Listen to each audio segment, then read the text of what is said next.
Bon, allez, 10h32, je vais démarrer. Je vais essayer de tenir mon temps.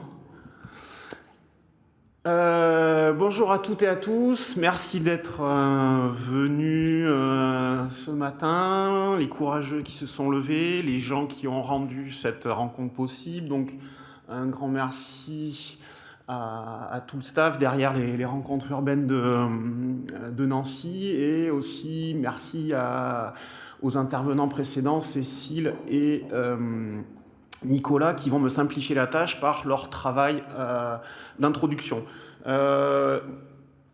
Moi-même, donc, j'ai un parcours, on va dire triple. J'ai un parcours de pratiquant du graffiti dans les années 90, j'ai un parcours d'étudiant en architecture, et j'ai un parcours aussi d'étudiant ici à Nancy, à l'Atelier national de recherche typographique. Et j'ai essayé, à travers différentes publications à la fin des années 2000, d'essayer de croiser en fait ce double regard d'architecte et designer spécialisé dans la question de l'histoire des lettres et leur dessin.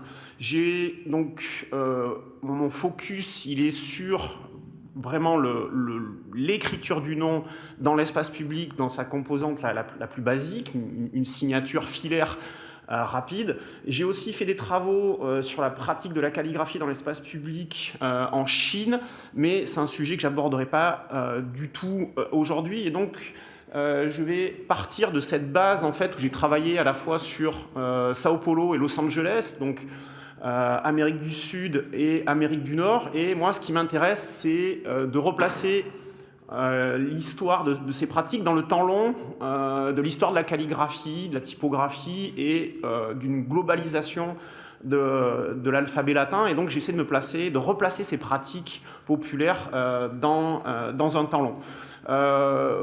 Depuis les années 2010, je suis pas resté totalement inactif. J'ai fait par-ci par-là des petits articles, des préfaces, des choses comme ça. Mais c'est vrai que ça fait environ depuis 2-3 ans que j'ai repris vraiment une pratique documentaire. J'ai favorisé pendant les années 2010 une pratique de designer graphique avec un atelier, une pratique de commande sur des questions d'identité visuelle, de signalétique, toujours dans un rapport entre le signe et l'architecture. Voilà quelques exemples de publications que j'ai pu faire.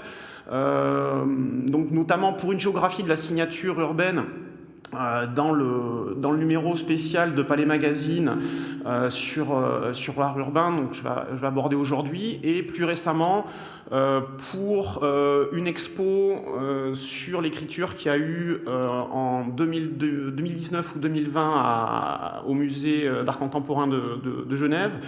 Et peut-être la publication la plus facile à trouver aujourd'hui, ça va être la revue Tramontana, qui est distribuée dans le monde en fait de tous les magasins estampillés graffiti qui vendent à la fois du matériel de peinture, etc. Et donc Montana est une marque importante du milieu du graffiti et qui soutient en fait aussi pas mal de projets d'édition, notamment donc ce magazine, qui est un magazine à la fois d'autopromotion, mais aussi qui permet effectivement de diffuser à un public qui n'est pas juste un public universitaire ou de spécialistes, donc avec 20 000 copies gratuites distribuées de par le monde. C'est un exemple assez rare que je voulais souligner. Donc, aujourd'hui, je voulais croiser ça, en fait, mon double regard, en fait, entre un parcours d'architecte et un parcours de spécialiste du signe. J'ai intitulé ma présentation donc Genius Loci graffiti, parce que je voulais parler en fait de ces logiques issues du monde de l'architecture qui m'ont permis de construire ma méthodologie en tant qu'historien amateur dans le champ de l'histoire des noms dans l'espace public. Donc le Genius Loci, c'est quoi? C'est une notion très ancienne qui a été portée notamment par un historien de l'architecture architecture au XXe siècle, qui s'appelle Christian Norberg-Schulz, quelqu'un qui vient plutôt du nord de l'Europe, en Scandinave. Et donc le genius loci est une notion qu'il a développée dans un bouquin qui s'appelle donc Vers une phénoménologie de l'architecture. Donc c'est une publication fin des années 70 qui commence à avoir une diffusion importante au début, milieu des années 80. Et Christian Norberg-Schulz, c'est quelqu'un qui essaie de définir le caractère d'un lieu. Qu'est-ce qu'un lieu? Un lieu est un espace doté d'un caractère qui le distingue. Donc c'est quelqu'un qui m'intéresse parce qu'il travaille sur les questions d'identité architecturale, que je vais utiliser moi plus tard sur des questions d'identité du signe. Et donc voilà, le genius loci, c'est donc depuis l'Antiquité, c'est l'esprit du lieu qui est cette réalité concrète dans laquelle l'homme vit. Faire de l'architecture signifie visualiser le genius loci. Le travail de l'architecte réside dans la création de lieux signifiants qui aident l'homme à habiter. Christian Norberg-Schulz fait partie aussi de toute une époque postmoderne qui re-regarde l'histoire, tout le courant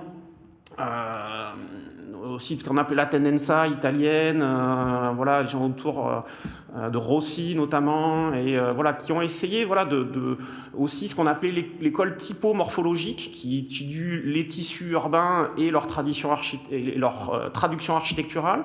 Et donc voilà, le genius loci a toujours été utilisé métaphoriquement pour désigner l'identité, le caractère et l'atmosphère d'un lieu. Et moi, c'est cette idée d'atmosphère d'un lieu qui m'intéresse le plus. Et pour Christian Norberg-Schulz, cet esprit du lieu, il est basé sur deux fonctions psychologiques, l'orientation et l'identification. Et c'est ce deuxième critère qui m'intéresse le plus. Donc pour Norberg-Schulz, l'identité de l'homme dépend de l'appartenance à un lieu. L'homme a besoin d'un espace existentiel. Et ce caractère spécifique du lieu permet un rapport d'identification. L'homme a besoin d'avoir une prise existentielle, une conscience de son existence et de sa situation. Pour que cette prise de conscience puisse intervenir, il faut que son univers soit codifié par des systèmes de symboles dont l'élaboration est confiée à l'art et à l'architecture. L'identité humaine présuppose une identité du lieu, géographique et dans le temps, et donc il parle même de stabilitas loci. Et donc cette stabilitas loci, pour Norberg-Schulz, c'est un besoin humain basique.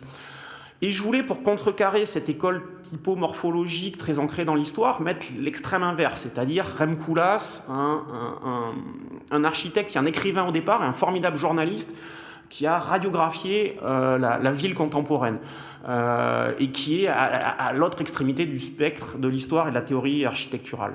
Et Rem Koolhaas pointe le fait que voilà, on se plaint tous qu'on est confronté à que nous vivons dans des environnements urbains totalement similaires, totalement génériques.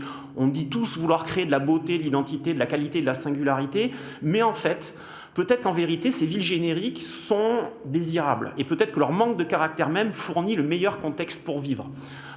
Et donc, Koolhaas fait beaucoup de déclarations dans la presse comme ça pour un peu dynamiter toute cette école historique présente dans l'histoire de l'architecture. Et je pense que cette tension entre ce désir de créer de la singularité et le fait qu'on vit dans des environnements génériques, Koolhaas est très malin dans la manière de décrire ça, qui correspond à notre espèce de tension et d'hypocrisie dans laquelle on vit au quotidien.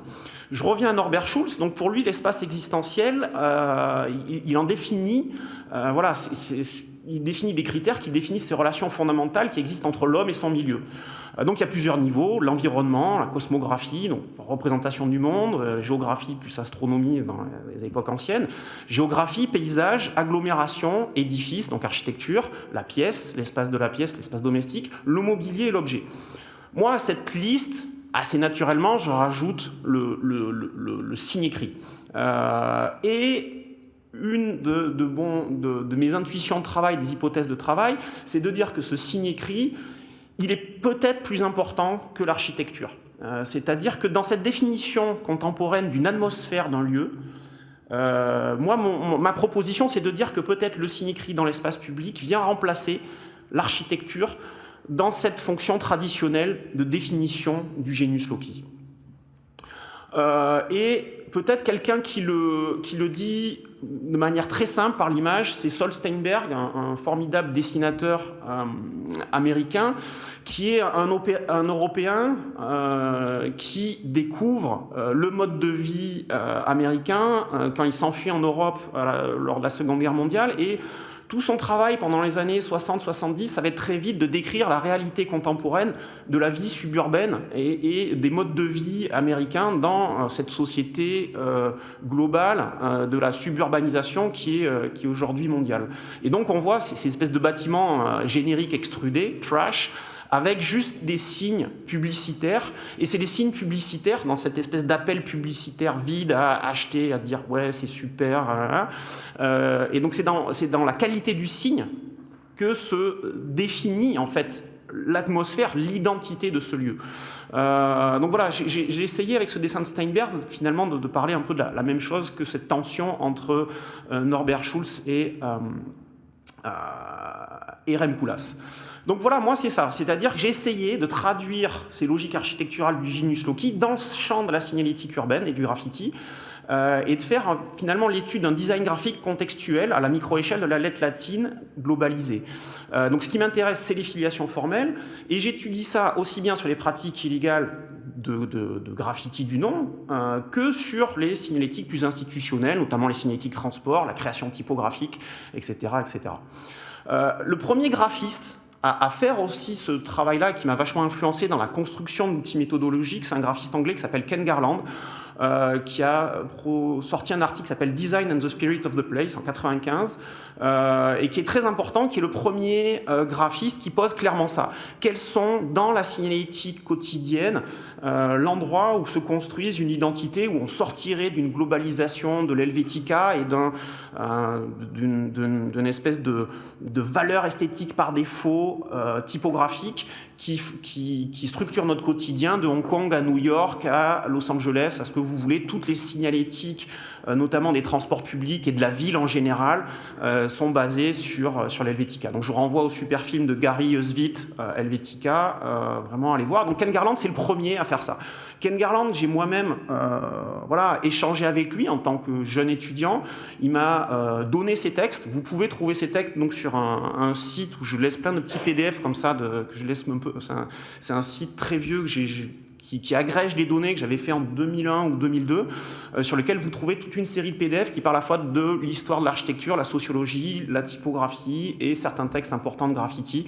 Et donc allez lire Ken Garland parce que c'est le premier graphiste qui daigne parler de graffiti et qui parle de graffiti de manière intelligente et qui l'inscrit dans cette recherche de l'identité du lieu. Donc moi, ce qui m'intéresse, c'est l'art de la signature dans l'espace public, replacer cette pratique populaire dans notre état des lieux, dans le rapport à l'écriture manuscrite. Nous sommes une civilisation qui n'écrit plus. Dans cette articulation 20e et 21e siècle, on est rentré dans une civilisation du clavier, je dirais. Ce qui m'intéresse, c'est la morphogénèse, comment les formes apparaissent, comment elles vont muter et se transmettre dans le temps long. C'est le point de vue, on va dire, du dessinateur-concepteur. Comment nous faisons les choses dit peut-être plus que parfois le contenu de l'inscription. Donc c'est une analyse aussi du ductus, c'est-à-dire l'ergonomie du geste pour créer les signes, et les limites du corps humain et la maximisation des surfaces d'inscription dans le rapport à l'architecture et à la grande échelle. Donc ma méthode de recherche, gros lapsus, ma méthode de recherche, c'est le dessin. Voilà, donc j'essaie de porter un regard, j'écris, mais j'essaie de porter un regard de dessinateur, et même si j'utilise une description linéaire rédactionnelle, je le fais aussi à partir d'une recherche dessinée. Quelqu'un qui a été très important aussi dans la constitution de cette boîte à outils analytique, c'est Gerrit Noordzij, un calligraphe et type designer hollandais qui a un peu retourné vers le dernier quart du XXe siècle l'histoire de la calligraphie et de la typographie. C'est quelqu'un de très important et qui pose ça. Voilà, l'histoire de l'écriture, c'est une histoire des formes et pas une histoire du sens. Et moi, je m'inscris dans cette filiation. C'est une manière de voir les choses, c'est pour définir son point de vue. Et pour Noordzij, il nous dit voilà, clairement, la vitesse est le critère de développement principal de l'écriture, cette histoire de la vitesse d'exécution d'un tracé. Mais s'il n'y a pas de garde-fou, il n'y a pas une balance à cette recherche d'une vitesse de plus en plus accrue, la lettre va se corrompre et aller vers l'illisibilité. Moi, les pratiques que je regarde, l'illisibilité, elle est beaucoup moins importante que dans la typographie de texte, de labeur, dans le sens où on est sur l'image du nom et on n'est pas forcément sur des critères de transmission d'informations. Mais ça m'a beaucoup servi dans mon analyse calligraphique. Nurdzij propose en fait un schéma qu'il appelle le schéma des ups and downs, donc des montées et des descentes, où il parle de ça, des mouvements dans la calligraphie puis la typographie, c'est-à-dire vous avez une lettre et vers le bas vous avez quelque chose d'informel qui va vers plus de rapidité d'écriture, qui modifie le signe. Ce signe modifié, après, il est refigé, il redevient fixe, et des fois on le surconstruit, on va avoir une approche constructive, et après il va y avoir un autre moment, comme ça, à nouveau cursif à partir de cette image figée. Et il décrit l'histoire de l'écriture par une série d'allers-retours entre des moments d'accélération qui produit une nouvelle forme, et cette forme produite est à son tour figée. Et moi, ce qui m'intéresse, c'est vraiment ça, c'est de dire quel est le moment cursif aujourd'hui, à la fin du XXe siècle, début du XXIe siècle, quel est le moment informel de cursivité, quelle est la cursivité contemporaine dans l'écriture. Et donc, le graffiti des noms est un des endroits que je regarde, mais pas que. Et il faut reconnaître qu'en fait, le graffiti des noms, qu'on le veuille ou non, c'est la seule pratique calligraphique de poids dans la réalité occidentale contemporaine. À part quelques cercles calligraphiques qui rejouent des modèles du passé qui ont 500, 600, 700 ans, on peut dire que la seule pratique calligraphique réelle, aujourd'hui, elle est dans le graffiti des noms. Donc ce qui m'intéresse, c'est ça, c'est de questionner l'outil et les conditions de vie, la condition de vie principale de majorité d'une population mondiale, c'est un mode de vie urbain. Ici, c'est une image de Sao Paulo, une espèce de forêt de bâtiments, et comment des outils comme le bic ou le feutre rond et ce mode de vie urbain va façonner notre rapport au dessin, à l'espace et à la manière de transcrire des signes écrits venus du passé. Et donc j'essaie de regarder ça dans différentes pratiques, et notamment dans les pratiques et les outils qui permettent de traduire le geste dessiné dans l'espace public, donc la bombe de peinture, et les différents outils secondaires comme le rouleau, beaucoup moins présent, ou toute une série de marqueurs. Et ce qui m'intéresse aussi beaucoup dans le milieu du graffiti des noms dans l'espace public, c'est qu'aujourd'hui,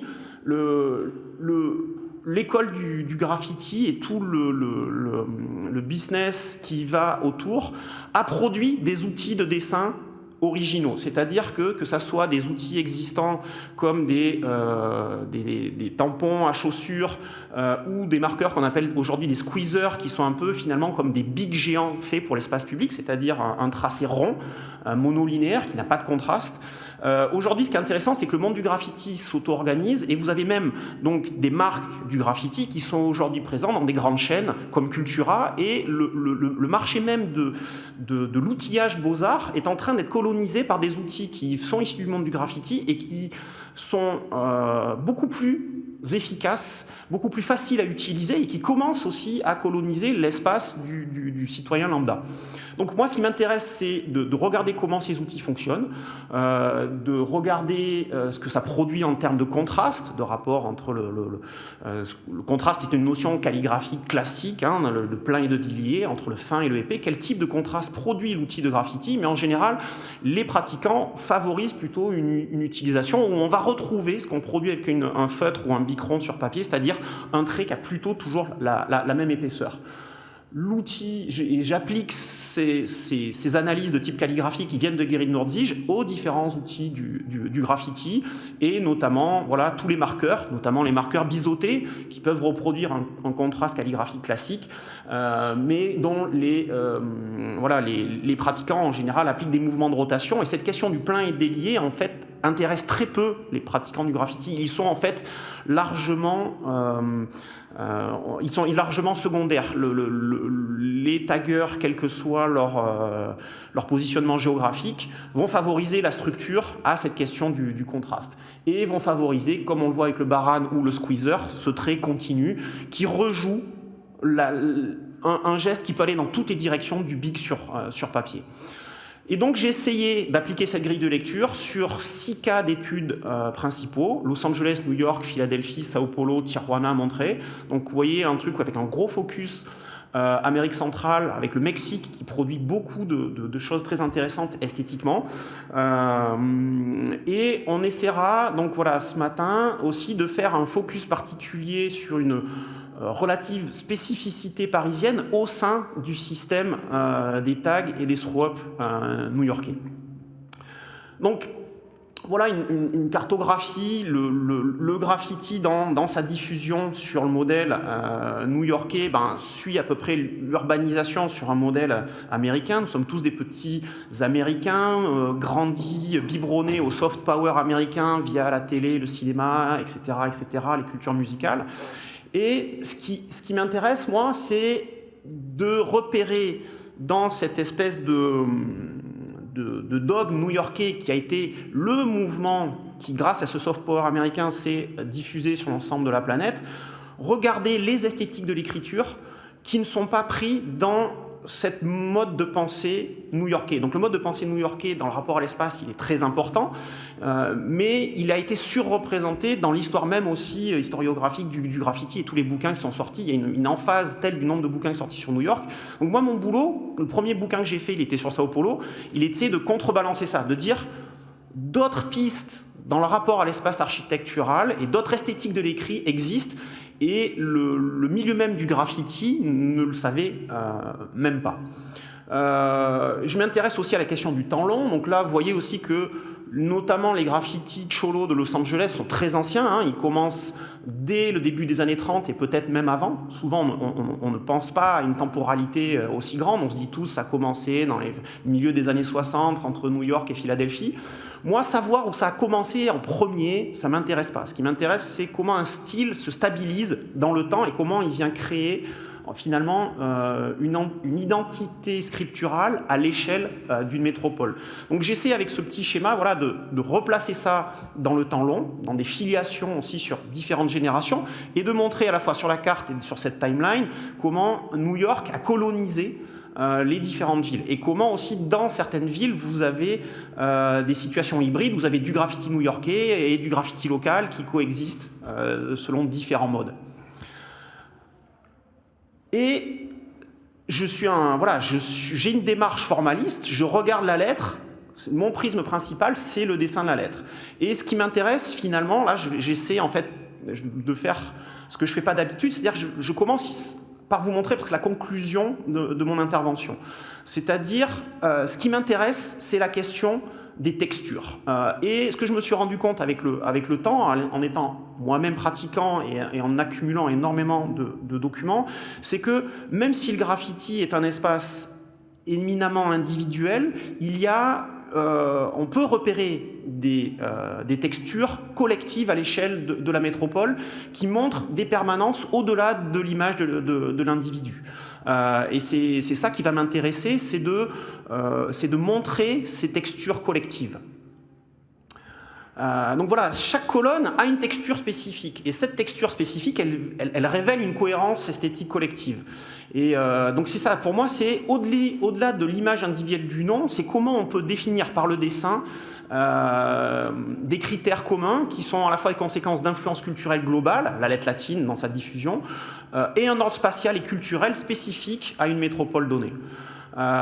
Et donc, dans cette idée de génie du lieu appliqué à la texture de la lettre, c'est comment les taggeurs finalement disent de manière plus ou moins consciente, largement inconsciente à mon sens, comment ils disent ici et maintenant, comment ils vont parler de l'identité du lieu à partir de la forme des lettres. Et pour moi, ce que j'observe, c'est des identités visuelles artisanales à l'échelle de la métropole, et qui sont pour aussi, dans ma pratique de designer graphique, très intéressante, parce qu'on n'est pas sur une décision d'une logique pyramidale avec un concepteur au sommet qui va dire l'identité, il y a une charte graphique et on va l'appliquer. Non, c'est une identité collective qui remonte du terrain. Et comment il y a des styles calligraphiques qui sont partagés par différents groupes sociaux. Donc c'est ça vraiment qui m'intéresse de documenter et de partager. Donc cette logique du signe, elle a deux grandes écoles. Vous avez des graffitis de type plutôt typographique, c'est-à-dire qu'ils vont avoir un travail très rigoureux d'espacement. Les lettres sont pas ou peu liées, et il y a un travail qui ressemble à comme quand vous justifiez un texte sur un logiciel de traitement de texte ou de graphiste, c'est-à-dire une optimisation très pointue de l'espace et comment on va venir envahir cet espace par un travail extrêmement rigoureux du blanc entre les lettres. Et c'est très difficile pour quiconque a pratiqué un minimum de calligraphie, se dire « Ok, j'ai une affiche, elle fait 70 cm, j'ai 12 lettres à rentrer dans 70 cm », c'est très difficile, comme ça, dans un temps court, d'arriver à faire un tel exercice de dessin. Et par opposition, vous avez l'école qui est plutôt new-yorkaise, qui est l'école d'une signature, d'une trait continu, d'une boucle. Donc c'est New York, c'est Philadelphie, et c'est aussi montré. L'origine, enfin l'école calligraphique, elle est plutôt entre Los Angeles, Sao Paulo et Tijuana, j'ai oublié de dire. Et une école, on va dire, plutôt sous influence new-yorkaise de ce qui est la civilisation du bic, à savoir l'image du mot comme une boucle continue. C'est-à-dire qu'on a tous appris à l'école avec un bic. Le bic est introduit en 1964 dans les écoles françaises et aussi au Brésil, je crois dans les années 60. Les différents ministères de l'éducation nationale des différents pays permettent le bic à un moment donné. Et je pense que ça a largement changé le rapport qu'on a dans l'image du mot comme une boucle continue. Et on retrouve ça largement dans le tag. Et j'ai croisé cette analyse du signe avec aussi une analyse du rapport à l'espace, le corps humain dans son rapport à son milieu, et donc qu'on met dans une civilisation urbaine, dans un rapport à l'architecture. Vous donnez aussi une échelle relative entre ces différentes écoles, où on voit, voilà, et c'est ça que je vais essayer de vous montrer maintenant en images, en commençant par le phénomène le plus ancien, Los Angeles. Donc Los Angeles, voilà, j'ai essayé de définir ça comme une gothique hispanique, filaire et suburbaine, faite par et pour le quartier. De tous les graffitis que je vais montrer ce matin, Los Angeles, c'est vraiment un graffiti territorial. C'est un graffiti ancré dans un territoire. Ça n'est pas ce qu'on appelle un phénomène all city, où vous avez des adolescents qui font une compétition à l'échelle de toute la ville et qui peuvent aussi conquérir d'autres villes. Là, on est sur un graffiti territorial du quartier, très ancré dans une histoire de la calligraphie et de la typographie espagnole qui s'est transmise au Mexique et qui est après remontée par les immigrants mexicains jusque donc, en Californie. Donc il y a une continuité d'une esthétique typographique espagnole qui débarque dans les premières presses typographiques à Mexico jusqu'aux banlieues de Los Angeles, où on voit clairement que c'est une adaptation filaire de modèles gothiques. Donc on n'est pas du tout dans du vernaculaire, hein. On est dans des cultures savantes de l'écrit où les gens connaissent les modèles historiques et copient des modèles historiques avec les outils contemporains. Et c'est dans cette traduction filaire qu'il y a invention de forme. Donc ça, c'est des photos de Howard Gribble qui datent des années 70. Qui sont une archive qui a été publiée sur Flickr. Et à partir de cette archive, j'ai contacté cette personne et je suis allé, après moi-même, faire un travail de comparaison à 30-35 ans d'écart pour voir s'il y avait des stabilités calligraphiques dans ce style calligraphique de Los Angeles. Ici, vous avez une image en fait d'un truc très spécifique à Los Angeles, c'est tous les collecteurs d'eau. Vous voyez tout dans les films américains, la poursuite avec la voiture et les policiers finit toujours dans ces fameux collecteurs d'eau qui structurent la ville de Los Angeles. C'est un référent architectural central dans le cinéma américain et la télévision, et qui a été un formidable lieu aussi d'apprentissage et un lieu de liberté pour s'entraîner dans ces questions d'écriture.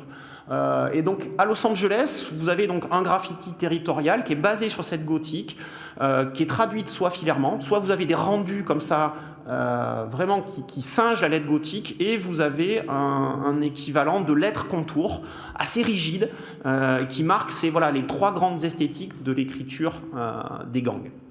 Moi, je retourne là-bas donc en 2008 ou 2009 et j'essaie de retrouver les mêmes quartiers qu'a pu documenter Howard Gribble à 35 ans d'intervalle. Howard Gribble a une archive photo qui va de 70 à 75 à peu près. Et effectivement, j'observe une formidable permanence esthétique du signe. Et à Los Angeles, il y a aussi un traitement de l'architecture suburbaine dans l'invasion totale de la surface. Ici, vous avez le gang de la 36e rue, donc 13 et qui est effacé tous les jours par les services municipaux et qui est retracé tous les jours par les membres du gang. L'effacement, il est central à Los Angeles depuis la fin des années 90, et le graffiti à Los Angeles survit à basse intensité. Il se fait sur des tout petits supports. Les gangs sont toujours très présents, mais on ne les voit plus. Mais ils sont très présents par des graffitis, notamment comme ça sur les rebords, le sol, etc., etc. Et là, vous avez donc le fameux E de Los Angeles, le E des gangsters. Donc vous avez un truc qui dit F-E-T-R-E, FTR, Frogtown, RIFA. Donc ça veut dire le gang de Frogtown contrôle cet endroit. Et ça, tous les gens de Los Angeles savent reconnaître ce fameux E des gangsters. Et on retrouve en fait, cette esthétique de la lettre dans des calligraphies et des typographies, on va dire, de la fin du XVe siècle et début XVIe en Europe, et notamment en Espagne, où la typographie gothique dite rotunda a perduré pendant beaucoup plus longtemps qu'en Italie, en France ou en Allemagne. Et il y a eu une transmission en fait via les premiers imprimeurs espagnols, donc en Amérique centrale, dès 1540 ou quelque chose comme ça, le premier atelier typographique à Mexico.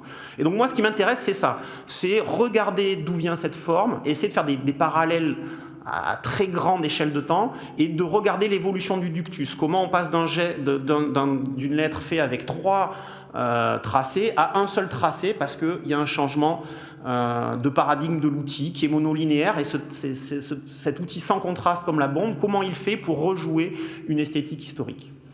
On trouve ça aussi, ce qui est assez intéressant à Los Angeles, c'est qu'ils ont réussi à donner finalement cette atmosphère graphique. On la retrouve aussi dans des blocs. Ils ont réussi à donner une identité cholo, chicano, à l'arial qu'on retrouve dans les blogs et les police systems. C'est-à-dire qu'on change le I pour un 1 et le 3 et le E pour un 3 inversé, et vous avez cette fameuse écriture cholo qui arrive aussi à coloniser des espaces extrêmement normés comme les police systems des débuts d'Internet et des premiers blogs des années 2000.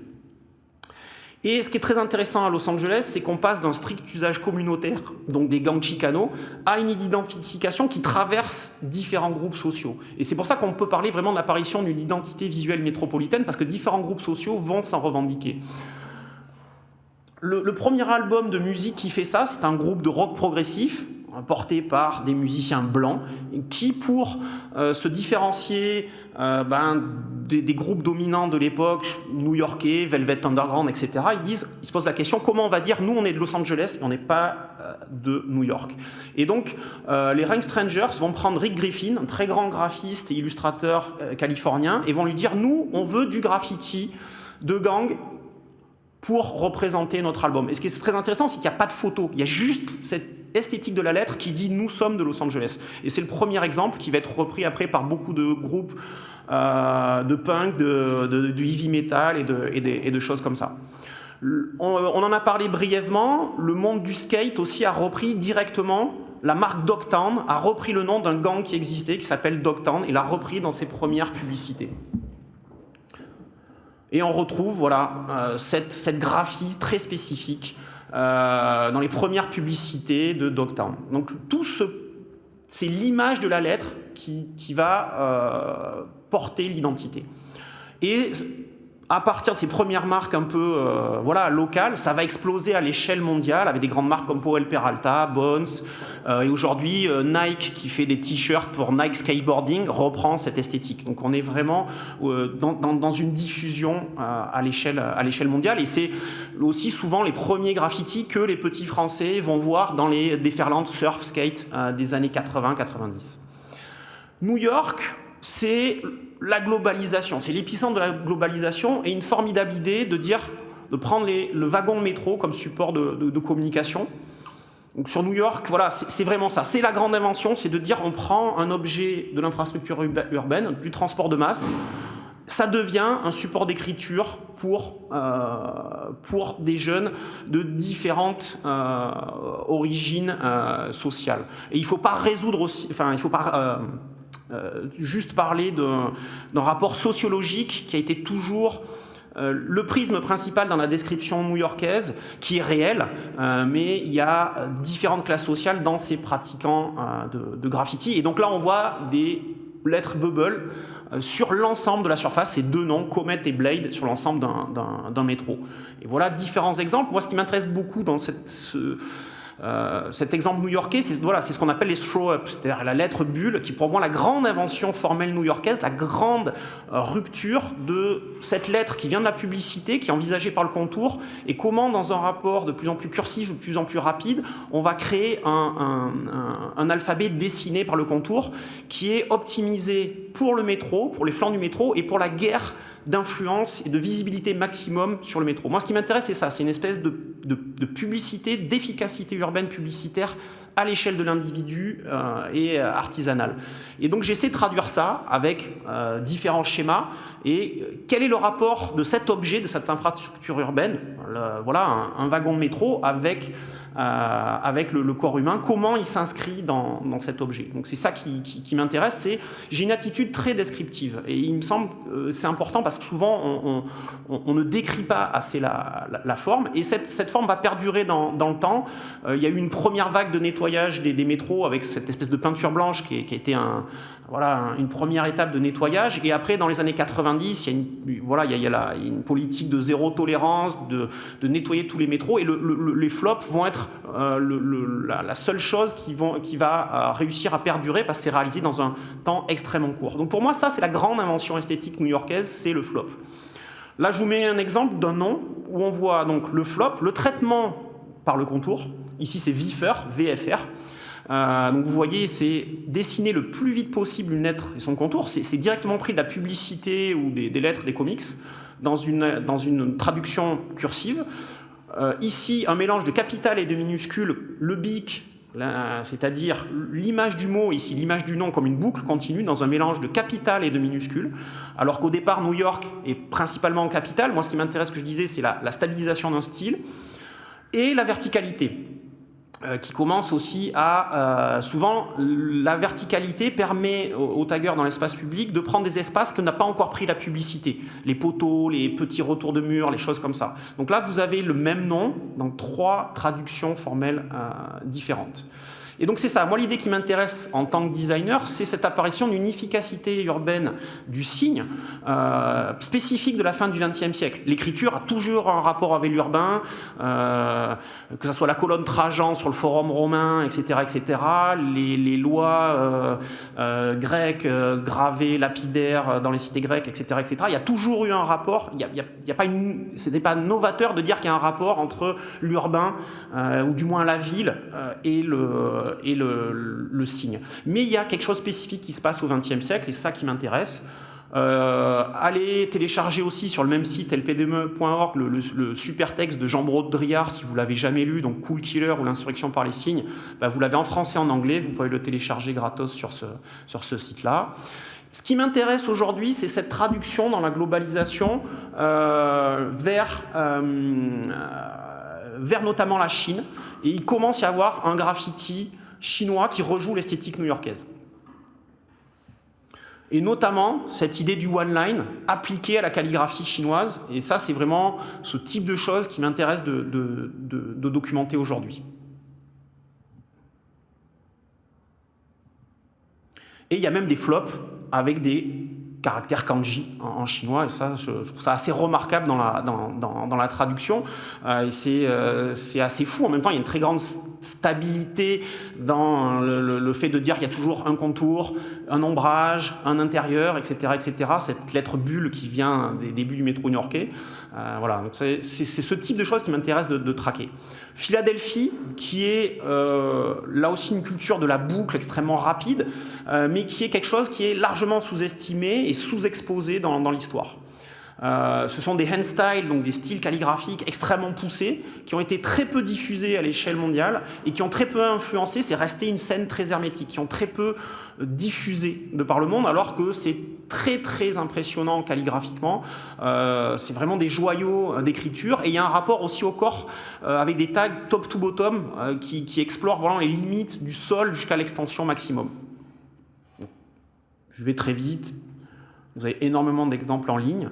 Ce qui va m'intéresser ici, c'est qu'aujourd'hui, grâce à YouTube ou Flickr ou d'autres réseaux, ça ici ce qu'on appelle des wickets, c'est-à-dire une signature extrêmement complexe, c'est-à-dire que la scène calligraphique de Philadelphie va développer différents degrés de complexité de l'image du nom et va jusqu'à des choses extrêmement cryptiques, avec des gens aussi qui passent des années à maîtriser ce type de choses. Ça demande une dextérité de dessin assez formidable. Et beaucoup de sketchs, d'esquisses commencent à sortir où on voit justement cette question du bic ou du Sharpie, du feutre rond. Et on voit tout ce travail qui est tout sauf du vernaculaire parce qu'il y a une transmission savante du signe de génération en génération depuis le début des années 70. Sao Paulo, autant New York, le référent et le métro, Sao Paulo, le référent et l'architecture, et plutôt l'immeuble.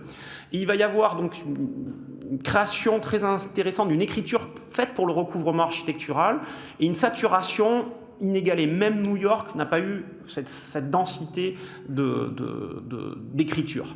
Et il y a une évolution aussi verticale très intéressante. Ça, c'est les premières images que je reçois fin des années 90. Je suis proche de gens à Paris qui fabriquent notamment le fanzine Explicit Graphics et qui reçoivent par la poste ce type de photos. Moi, je vois ces photos, je pense, en 98. Je me dis, bon, vraiment, il faut que j'aille là-bas. Et je réussis à aller à Sao Paulo en 2004. Donc ça me prend pas mal de temps de trouver le temps et l'argent de monter ce projet documentaire. Mais voilà, les premières photos que je reçois, et moi-même, je vais sur place et j'essaie de documenter cette pratique qui est avant tout basée sur le rouleau, et c'est très important dans la forme des lettres, et qui a un référent calligraphique très différent, qui se base sur l'histoire de la typographie, qui n'est pas du tout dans cette image de la boucle. Et là, on le voit avec un passant, c'est-à-dire il y a une extrême régularité qui est liée au fait qu'à Sao Paulo, on essaie toujours d'être en extension maximum du corps, et la régularité du lettrage vient du fait qu'on est toujours en train de chercher les limites du corps.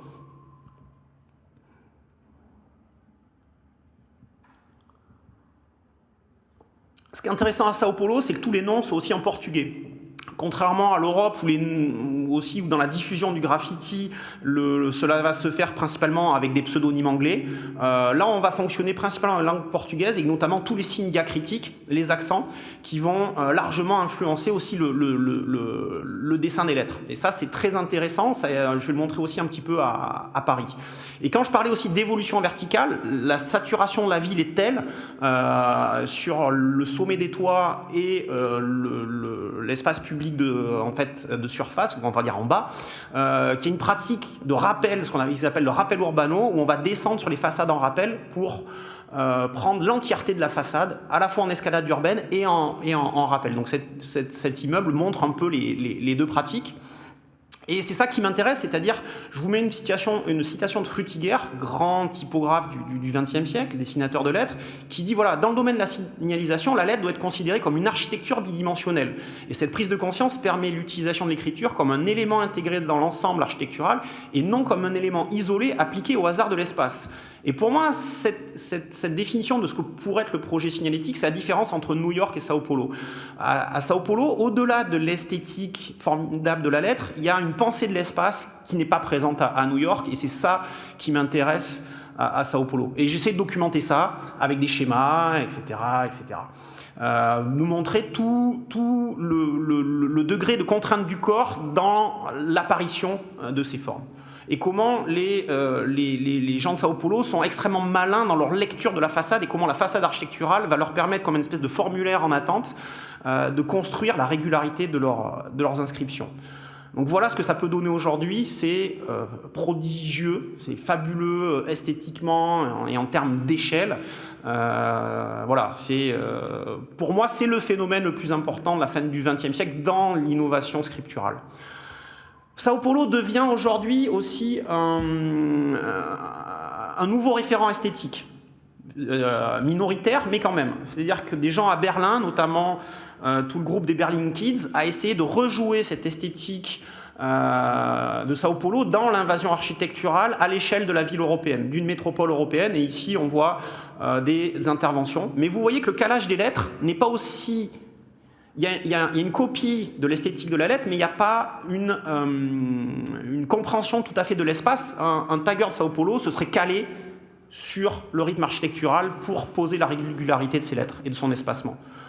Et donc les Berlin Kids, des gens comme Paradox notamment, je trouve qu'ils sont plus pertinents sur des pignons aveugles, des façades comme ça aveugles, sans structure. Donc ça prend des échelles quand même très impressionnantes dans l'engagement du corps, similaire à Sao Paulo, avec une très grande acuité dans la lecture du contexte architectural, ce que ça peut donner comme terrain de jeu monumental. Sao Paulo, donc là aussi, j'avais fait des photos des gens en train de dessiner. Donc vous voyez, il tient un big cristal dans la main. Et il plie des feuilles. Et il plie des feuilles pour retrouver la régularité architecturale de la façade. Et tant que la feuille n'est pas pliée, l'exercice calligraphique ne peut pas commencer. Et il va y avoir tout un truc autour de comment ces lettres, à la fois gothiques et runiques, sont transmises de l'Europe vers Sao Paulo. Et ça s'est fait parmi les pochettes de heavy metal, et vous avez des groupes ici, Pyromania, qui reprend exactement, vous voyez, ce visuel de Def Leppard. Et le visuel de Def Leppard est presque le programme d'invasion de Sao Paulo, et presque une espèce de pré-programme de ce qui va se passer à Sao Paulo, c'est-à-dire l'immeuble international sans qualité, recouvert d'inscriptions. La scène de Sao Paulo est aussi liée au graffiti punk et à l'esthétique punk. Des groupes comme Lishomania, pareil, sont des grands groupes importants. Et on va retrouver des noms de taggers qui reprennent directement ces esthétiques-là. Tijuana, qui a un autre rapport à la question de l'escalade urbaine. À Tijuana, c'est le plus bas qui gagne. Il y a une hiérarchie spatiale inversée. C'est-à-dire qu'à Tijuana, vous avez un graffiti très spécifique, qui n'est pas un graffiti de Los Angeles, qui a sa propre écriture, et qui écrit aussi dans les deux sens, de la droite vers la gauche ou de la gauche vers la droite.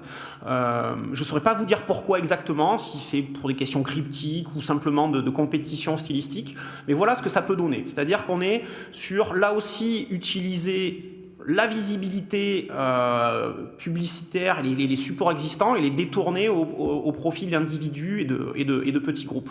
Et donc vous avez des gens qui se suspendent comme ça dans le vide, sans sécurité, pour écrire leur nom et des litanies de noms, et c'est un style très peu documenté. Il y a une seule publication à ce jour là-dessus, et c'est pour ça que je tenais à vous montrer ça aujourd'hui dans ce rapport à l'espace.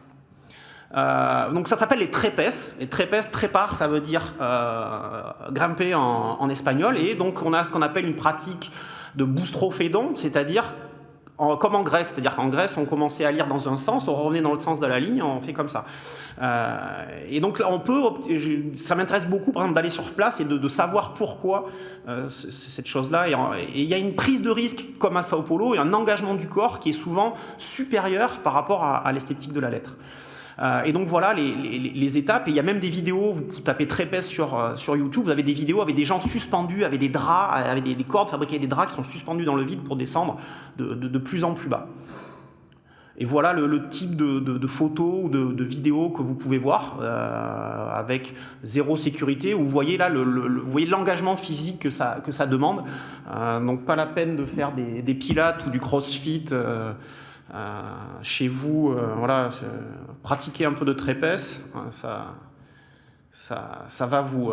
Et le dernier phénomène d'Amérique centrale qui est très intéressant, propre au Mexique, c'est ce qui se passe à Monterrey, qui sont une pratique très bizarre de firmas, des signatures, les ganchos. Les ganchos, ça veut dire les crochets. Qui sont là aussi liés pas mal à l'histoire des pochettes du heavy metal et de la lettre gothique et des logos étirés, tout le monde a en tête le logo Metallica, etc., qui sont des monogrammes qu'on dit, comme dans le jargon des typographes, extended, c'est-à-dire étirés à l'extrême. Voilà ce que ça donne. Et ce qui est très bizarre, c'est qu'il s'agit simplement d'une seule lettre pour signifier l'image du nom. Donc par exemple ici vous avez le A de Adam, c'est quelqu'un qui s'appelle Adam, et il va juste utiliser un A extrêmement déformé, stylisé, avec des crochets infinis qui déploient cette lettre A à l'infini, à l'échelle suburbaine, à l'échelle du hangar suburbain. Donc voilà ce que ça donne, avec des esthétiques proprement, voilà, c'est très intriguant pour quiconque s'intéresse au dessin du signe. Donc voilà, ce sont des monogrammes faits d'une, deux, parfois trois lettres, et qui sont étirés à l'infini. Et là aussi, je vous invite à aller voir les vidéos sur YouTube, où les gens, dans l'exécution de ces signatures, littéralement courent. c'est-à-dire le dessin de ces crochets, c'est des inscriptions qui peuvent faire 30 à 50 mètres de long. On est dans un rapport physique très impressionnant.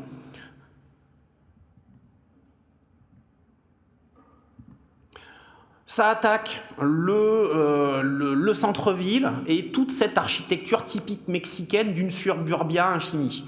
Ça attaque l'infrastructure urbaine et vous voyez dans cette élongation, ça essaie de couvrir l'ensemble des supports offerts dans ce qui est finalement le mode de vie urbain dominant, c'est-à-dire une ville dense mais plate, et c'est le modèle de Los Angeles appliqué à l'ensemble du Mexique, mais appliqué aussi à l'ensemble des banlieues françaises et toute cette espèce d'environnement pavillonnaire avec lequel nous sommes assez accoutumés en tant que Français. Et ça donne des esthétiques très impressionnantes, des monogrammes ou des signatures basées sur cette esthétique comme ça de la ligne continue, proprement remarquables. Et ce qui est très intéressant à montrer, c'est qu'il y a une conscience d'une identité locale très marquée. C'est-à-dire que dans le tableau que j'ai montré à la fin, on voyait montrer il y a du graffiti de type New York et du ganchos. Et les gens qui pratiquent le ganchos vont systématiquement recouvrir le graffiti de type new-yorkais pour dire attention, vous êtes mexicain, vous êtes monterrey, vous ne devez pas pratiquer ce type de graffiti. Vous devez respecter votre propre identité en tant que mexicain et vous avez un rapport différent à l'image du nom. Et donc il y a eu une guerre très très forte pendant 2-3 ans au début des années 2000 entre les ganchos et des pratiquants plus jeunes, entre les gancheros, les pratiquants du ganchos et des gens plus jeunes qui pratiquaient un graffiti new-yorkais. Et il y a eu une guerre sans merci assez totale de recouvrement gagnée par les ganchos dans la rapidité d'exécution et leur puissance de recouvrement. Je pense que c'est bon, là, je suis allé suffisamment vite pour enfin vous parler de Paris et des tags de Paris. Donc dans le jargon, les Goethe et les one-line. Donc les one-line, c'est vraiment cette idée de la ligne continue. Et Paris, il y a un truc qui est central, c'est que c'est un centre historique patrimonial. Le patrimoine, c'est un sport national français. Et donc on est dans une densité urbaine, ancienne, européenne, la ville romaine, architecture classique française, etc. Le Cardo d'Ecumanus, une densité, etc. Et il va y avoir un développement à Paris spécifique du Goethe, du tag, où moi j'ai repéré surtout la question de la cursivité, d'une cursivité exacerbée et notamment de la verticalité de l'inscription liée à la compacité de ces centres historiques patrimoniaux. La petite Madeleine de Proust, je vous mets mon premier appareil photo que j'ai dû avoir à 14 ou 15 ans, donc très médiocre, mais quand même, vous voyez, il y avait quand même 2 focales sur l'appareil photo. Et moi, j'ai commencé à documenter le graffiti, en fait, en 90-91. La première fois, je fais un voyage familial à Paris, la sortie typique de la famille française qui visite les monuments parisiens. Et donc j'ai eu le Noël d'avant ce petit appareil photo et en fait je débarque à Paris et en fait je vois pas les monuments, je vois que les tags. Et pendant une semaine de sortie familiale, je suis fou et je prends que ça en photo. J'ai pas la Tour Eiffel en photo, j'ai rien. Voilà. Et donc c'est comme ça qu'a aussi commencé ma pratique documentaire ou d'archiviste compulsif. Donc là on voit le quartier Bastille avec cette présence très dense des noms dans l'espace public. Et moi c'est comme ça que je suis rentré en fait dans les pratiques de graffiti comme nombreuses générations des années 90. Et donc ce que je vous montre, c'est pas les débuts du graffiti à Paris qui commencent bien avant, dans les années 83, 84, 85. Moi je vous montre plutôt un moment d'apogée au début des années 90 qui va être un peu considéré par les gens de ma génération comme une espèce d'âge d'or et de stabilisation aussi esthétique d'un style à la parisienne entre guillemets. Donc voilà les photos que je prends au début des années 90 de manière assez compulsive, pas réfléchie, comme un adolescent fasciné. Et c'est vrai que même là, ce qui est intéressant dans ces photos, c'est que j'ai quand même une bonne réaction. Je prends des photos assez frontales qui permettent en fait la lecture des choses et j'essaie de documenter malgré moi ce rapport à l'architecture. Et ce qui m'intéresse, c'est ça, c'est à Paris, c'est comment en fait dans cette gestion de la patrimonialité d'un centre-ville, voilà, respecté de tous, comment les taggers vont arriver à s'inscrire là-dedans. Et donc il y a une espèce de dialogue, et là on le voit, donc, que ce soit les portes cochères ou cette très belle porte d'entrée d'un immeuble bourgeois, voilà, comment la verticalité et ces petits espaces architecturaux vont être colonisés. Et cette densité, cette verticalité dans l'inscription vont être centrales à Paris, et pour moi constitue un des critères constitutifs du style parisien. Mais le principal, c'est-à-dire, c'est le statu quo, c'est ok, vous touchez pas trop à l'architecture, et les stores des magasins, on s'en fout un peu plus.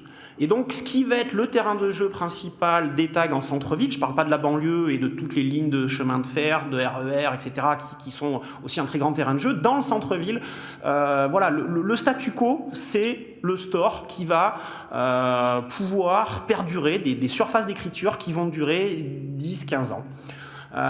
Et c'est là aussi que se constitue vraiment pour moi un style parisien fait de lettres assez rondes et aussi marqué par quand même un degré de cursivité important. Et là vous voyez ce qu'on appelle aussi des fat caps, c'est-à-dire des bombes avec plus de pression et avec un tracé plus lent mais qui permettent de faire des traits plus épais et donc une lettre plus posée, plus ronde. Mais vous voyez par exemple le Colors là en haut qui est à la fois fat cap et cursif. Et pour moi c'est un peu la synthèse de ce style-là. Et vous voyez aussi des gens comme Degré ou d'autres qui vont intégrer comme à Sao Paulo le signe diacritique, l'accent. Et au début de Paris, il y a des noms, c'est à peu près 50-50 pseudonymes sous influence anglo-saxonne et mots français ou onomatopées à consonance française.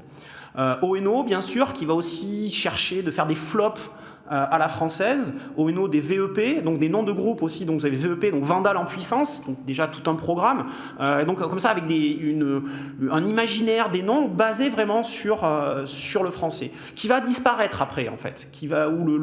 Sur une troisième génération de graffiti du nom, ça va disparaître. Donc moi, ce qui m'intéresse, c'est ça. C'est aussi l'intégration du signe diacritique dans la dynamique générale. Donc on va retrouver ça chez ONO, chez des gens comme Druid, avec le I, vous voyez, le I devient presque un trait de soulignement inversé. Et il va y avoir tout ce travail voilà, de gestion de la patrimonialité de l'architecture en utilisant le store et les petits interstices verticaux non envahis par la publicité. Donc voilà, je me suis amusé à faire des recompositions. Je pense à des gens comme Sfax ou Farest, que vous voyez ici, qui sont des grands spécialistes ou d'isture de l'écriture verticale. Le camion aussi, le camion de marché, le camion frigorifique va être un support important, mais ce n'est pas spécifique à Paris, hein. Vous retrouvez la même chose à New York, à Philadelphie, un peu partout. Et ici, voilà, moi ce qui m'intéresse, c'est ça, c'est de spotter ce qui est une invention, c'est-à-dire des ligatures verticales. Les ligatures, c'est le croisement de deux lettres, hein, pour un typographe, c'est F qui rencontre I, on fait une seule forme. Là, vous avez voilà, des ligatures verticales, et pour moi, c'est une invention qui vient vraiment du graffiti des noms. Donc vous avez d'un côté une extrême cursivité, voilà. Donc cette chose-là aussi, elle se croise. C'est-à-dire que vous avez à la fois de la verticalité et de la cursivité. C'est-à-dire qu'ici, c'est oméga qui s'enchaîne verticalement et en un seul signe. J'essaie de vous expliquer un peu comment ça marche, vous voyez. Tac, tac. Vous êtes en train de lire oméga. Et en surface, c'est les stores et les stations de métro sont, comme disent les taggers, retournées, recouvertes. Il y a une puissance d'invasion ultra impressionnante qui culmine avec la première attaque du Louvre, qui va influencer une grosse génération de taggers en dehors de Paris, parce que ça passe aux 20h partout en France. Donc ONO, STEM et Gary, le 1er mai, enfin la nuit du 30 au 1er mai, 30 avril 1er mai 91. Et là, dans ONO, voilà, on retrouve l'accent, où la deuxième fois que le Louvre est envahi, abusé, avec là aussi un accent, où on retrouve voilà, des choses vraiment typiques du graffiti parisien, le fat cap, la rondeur, une certaine lisibilité, etc., etc. Donc ça, ce sont des images qui sont devenues voilà, iconiques aussi pour toute une génération qui a pu... En fait, il y a eu un déferlement graffiti en France suite à l'invasion du Louvre, parce que ça a été représenté dans les médias principaux. Et l'autre très grand influence, ça a été le reportage intitulé Rap et Tag dans Envoyé spécial, avril 90, où on voit Paris recouverte, et notamment les 93 MC, futurs 93 NTM, en train de peindre le RER. Et il y a un truc fabuleux où, en fait, on voit des gens en train d'écrire. Et ça, c'est très rare. C'est-à-dire que c'est un documentaire fait par des journalistes qui ne pensent pas forcément à ça, ils pensent à faire des images sensationnelles, etc., pour un peu faire peur aux bourgeois du centre-ville. Mais c'est un des rares documents où on voit des gens réellement en train d'écrire. Et on voit cette rapidité et cette cursivité, et vous voyez des gens qui courent, qui s'intercalent et qui recouvrent peut-être 1 km ou 800 mètres de RER en 10 à 15 minutes. Donc, et on voit ce que je parle en termes de cursivité exacerbée. Vous l'avez sur l'INA, vous pouvez le consulter Et donc ça, c'est très rare, parce que même dans les documents d'anthropologues ou même de taggers eux-mêmes, souvent vous avez l'image finale, mais vous avez assez peu de documents de gens en train de faire. Vous avez des documents de gens en train de faire des pièces, des fresques élaborées, des trucs comme ça. Mais des gens en train de réellement faire du bombing, du tag, c'est extrêmement rare. Et c'est pour moi la grande qualité de ce documentaire qui va, comme une traînée de poudre, former des générations et des générations de petits taggers chez leurs parents avec leurs cassettes VHS, et qui vont se repasser ça pendant des plombes et des plombes. J'ai fini là. J'ai 3 images et j'ai fini. Et ce qui va être aussi très important en France, c'est des gens qui vont faire ce qu'on appelle des punitions, une espèce de recouvrement total à partir d'un seul nom unique. On n'est plus sur une pratique de groupe, on est sur une pratique consciente à l'échelle voilà, du wagon de métro, là encore, où on va penser en amont son intervention sur un support urbain, et Asile va être un des premiers, voilà, à largement structurer la chose. Ici, je vous mets une photo, pareil comme Asile. Il y a eu tout à l'heure parlé Nicolas Xelet de la question du logotype spécifique à l'école du graffiti française. Faux va faire partie des gens de la scène train et des pièces sur train, et notamment sur le RER A, qui vont à la fois utiliser voilà, cette structuration avec des copies de tags à la Asile, ce qu'on appelle les punitions, et acter le fait que le tag est un logotype. Et vont utiliser leurs 3 lettres, ici FOE, pour faire des monogrammes faits de lettres et qui fait un logotype de type Corporate Identity Global avec comme des grandes marques. Et pour revenir à la cursivité urbaine, je voulais faire un petit focus sur un lien, quelqu'un qui est très important sur les débuts du graffiti, donc notamment Click, qui est un grand spécialiste de cette cursivité exacerbée. Bon, je vais très vite, hein, vous avez compris, vous voyez cette expérimentation, cette espèce d'explosion, une petite lettre avec une signature comme ça qui s'ouvre, qui explose. Yank, quelqu'un extrêmement important aussi sur la scène punk française, qui a participé à toute cette vague de graffiti. Colors. Et donc vous voyez la filiation dans cette espèce de signature, une signature aussi qui est très française. Quand nous signons des chèques, si vous allez à l'étranger et que vous signez des chèques, les gens vont être impressionnés par la cursivité, comment les Européens et spécifiquement les Français signent leurs chèques notamment. Et on retrouve ça dans le graffiti, des choses plus rondes comme Cléon, Reaquan des 413 MC, Nacio, grand spécialiste aussi de la lettre en une ligne, BDB, où là on fait au fat cap avec un trait très épais, on va faire une ligne unique. Au Clock, on est dernier grand recouvreur de Paris, grand spécialiste du one line. Et pour finir, le travail dans les années 2010 du Peace and Love Crew, les PAL, donc notamment Tomek et Saïo, qui vont, à mon sens, porter la dernière, dans ces derniers retranchements, cette culture du one line, même dans le flop, ils vont réussir à faire des flops dans une seule ligne continue. Pareil sur l'image du nom. Et toujours en tant qu'historien amateur, j'essaie toujours d'essayer de replacer ça dans le temps long, où on va retrouver notamment ça dans les pratiques de script, de copieurs, notamment à Byzance, les monocondyles, ou voilà, dans les actes mérovingiens et choses comme ça. Donc ça, pour moi, c'est la conclusion de toute une logique parisienne, et qui se conclut avec ce croisement verticalité et cursivité. Et ça sera ma dernière image, parce qu'on est dans un musée des Beaux-Arts aujourd'hui, et je voulais parler de cette toile qui est peut-être une des rares toiles intéressantes, à mon sens, dans une muséification, un enregistrement de ces pratiques. Donc c'est une toile qui a été pensée par Saïo, mais tracée à 4 mains par différents taggers, où on a à la fois une recherche proche de l'illisibilité, mais cette tradition de la cursivité exacerbée et de la verticalité. Et dans tous les phénomènes de récupération ou même de volonté de récupération par le milieu du graffiti lui-même ou dans un désir d'institution de reconnaissance, pour moi, c'est la seule pièce intéressante parce qu'elle renvoie à réellement la rugosité et ce qu'est l'histoire de l'espace public et de l'histoire des noms. Merci.